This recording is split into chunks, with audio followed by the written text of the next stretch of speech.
Bien, Nati, más información en Noticiero 9 al mediodía y tenemos que abordar las noticias que tienen que ver con el consumo, ¿no? Y que tienen que ver también con los pagos, porque se ha complicado muchísimo esto de, bueno, el aislamiento social, esta cuarentena obligatoria de no poder salir justamente a pagar boletas, a pagar vencimientos. Y estamos en comunicación con Carlos Díaz, quien es abogado, integrante de la Asociación Civil de Defensa a los Consumidores. Bueno, Carlos, ¿qué tal? Muy buenas tardes, te escuchamos desde aquí, desde los estudios Mu- centrales. ¿Cómo estás? Muy buenas tardes a todos y bueno, desde ya muchísimas gracias por este espacio. No, por favor. Bueno, Carlos, la primera pregunta es ¿cómo hacer, no? Por ahí cuando en esta cuarentena obligatoria a muchos los ha sorprendido con que no pueden pagar justamente vencimientos o boletas que han tenido atrasadas o pagos o compromisos, ¿no?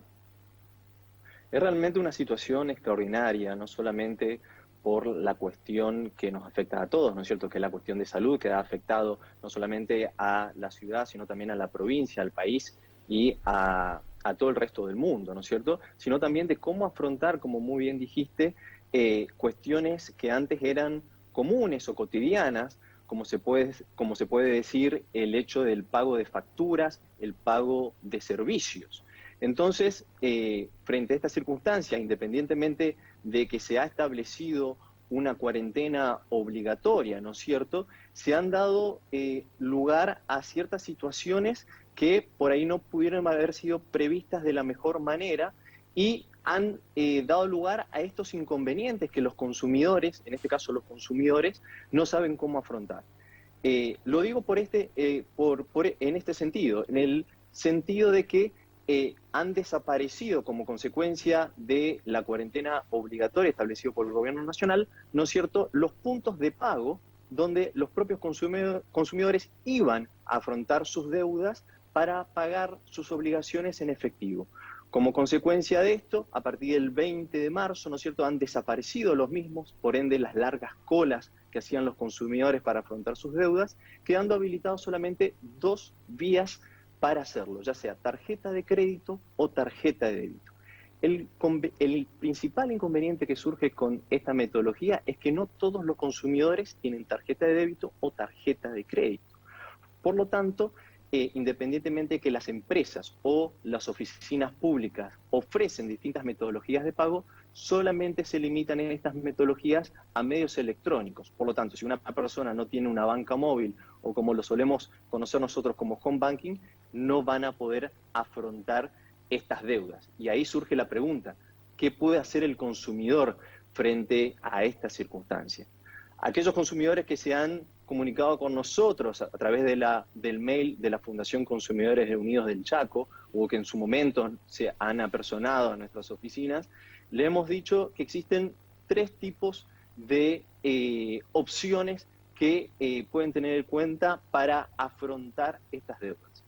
La primera opción, principalmente, reside en que hay aún ciertos lugares donde las personas pueden pagar sus cuentas en efectivo, como son los locales de correo argentino o inclusive han llegado a conocimiento nuestro que también se lo puede hacer en el Hiperlibertad, aunque hay personal y horario restringido. ¿Sí? Esa es la primera opción que pueden utilizar. La segunda es que le pidan a un amigo, un conocido, un familiar, la cuenta de home banking o una tarjeta de crédito, una tarjeta de débito, para poder afrontar estas obligaciones. Es lo que nosotros denominamos como una especie de esfuerzo compartido digital, ¿no es cierto? Claro. Y la tercera opción que nosotros damos que en caso de que no sean viables estas dos primeras opciones, ¿no es cierto?, se amparen en el decreto de necesidad de urgencia establecido por el Gobierno Nacional, donde establecen la provisión, ¿no es cierto?, la prohibición de dar de baja los servicios esenciales por 180 días, como es el caso de la luz, del agua, telefonía móvil, internet, televisión. Ujú. Carlos, en las últimas horas vimos que algunas bocas de cobro, ¿no? Ya sea los llamados rapipagos, han comenzado a abrir sus puertas a algunos. Lamentablemente no todos aceptan el dinero en efectivo, ¿no? Y solo lo hacen a través de tarjetas de crédito, de débito. ¿Es una obligación de esos locales el aceptar también dinero efectivo? A ver, la prohibición del dinero en efectivo fue justamente evitar la aglomeración de personas. Claro. En este caso todavía no hay una metodología ni se ha establecido alguna situación de excepción, ¿no es cierto?, para que estos puntos de pago que antes aceptaban en forma cotidiana, ¿no es cierto?, el efectivo, lo hagan ahora. La única obligación que tienen ellos actualmente es de, obviamente, como ya te había comentado, de aceptar la tarjeta de crédito o la tarjeta de débito. Acá hay una cuestión que hay que tener en cuenta y que es importante resaltar. Acá estamos viendo un verdadero incumplimiento forzoso por parte del consumidor. ¿En qué sentido lo digo? Acá no es que el consumidor no quiere pagar, sino no puede pagar a través de la vía común que tenía generalmente para hacerlo, claro, que es en efectivo. Acá los consumidores se han manifestado y han dicho, señores, yo no es que no quiero pagar, yo tengo el efectivo, pero no lo puedo hacer. Esa es realmente la situación actual del consumidor. Tenemos estas tres opciones que te había comentado, no hay una situación todavía que abarque una solución, te diría, ideal, pero esperemos que el gobierno nacional, si esto continúa o se posterga, ¿no es cierto?, pueda dar también una ayuda al consumidor en este aspecto.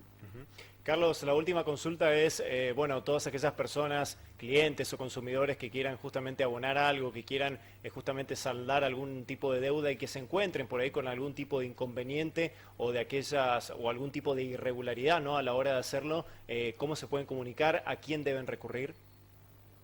Bien, actualmente nosotros estamos recibiendo consultas y reclamos mediante nuestro mail oficial, que es fundacion.cucha@gmail.com. ¿Sí? Hoy por hoy, obviamente, por la cuarentena obligatoria no estamos atendiendo al público y por lo tanto tampoco podemos recibir llamadas, pero estamos constantemente atendiendo y respondiendo los correos por consultas o reclamos que los propios consumidores nos están enviando día a día y así de esa manera poder darles una solución. Bien, muchísimas gracias, Carlos. Te agradecemos mucho por este contacto con Noticiero 9. No, por favor, ustedes, y muchísimas gracias por la ayuda que dan día a día. Muchas gracias. Que tengan buenas tardes. Igualmente, igualmente. Muchas gracias. Bien, así pasaba Carlos Díaz, abogado de aquí de la ciudad de Resistencia, especialista, ¿no?, en todo lo que tiene que ver con los derechos del consumidor. Así es, aclarando un poco estas dudas, ¿no?, que se generan sobre todo a la hora de pagar las deudas, de pagar algún tipo de servicio y sobre todo esto que decías vos, Marco, recién, que tiene que ver con los Rapipago. Ayer justamente una persona me escribió preguntándome qué pasaba con los Rapipagos, por qué no recibían efectivo, ¿no? Claro. Aclaradas las dudas entonces, recordamos esta nota seguramente va a estar en www.diario21.tv y por supuesto en 9link.com.ar.